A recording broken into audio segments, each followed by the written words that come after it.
His friend said to make sure that they got to the bus early so that they wouldn't have to sit on the floor on the school bus. And I was like, excuse me, what did you say?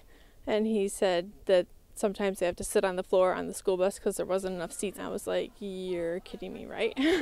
As a mother, this information doesn't sit well with Bonnie Humphrey. I was absolutely floored. I couldn't believe that that was happening on our school buses. The safety of the kids, I mean, there's no reason that our kids should be sitting on the floor. If anything happened, the kids would be sliding all around and get hurt.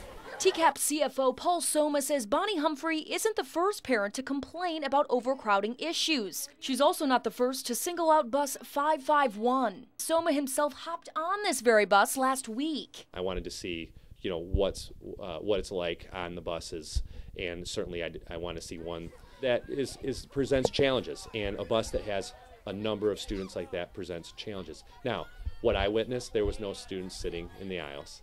Does it feel crowded? Certainly. Bus transportation has been reduced by nearly $2.5 million over the last few years.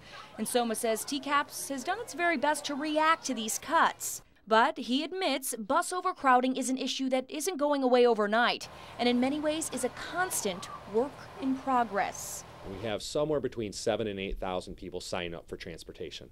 On a daily basis, about 5,000 people ride. The practicality of that is what happens are there's sports seasons, and so they might sign up to ride a bus. They don't show up for 2 or 3 months.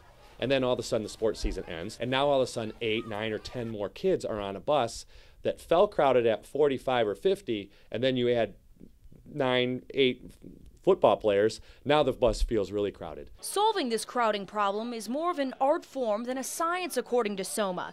But because safety is a top priority, he promises to keep at it, starting with bus 551. So where we go from here, we are actively looking at is there a way to reroute some of those stops to alleviate some of the pressure directly from that route.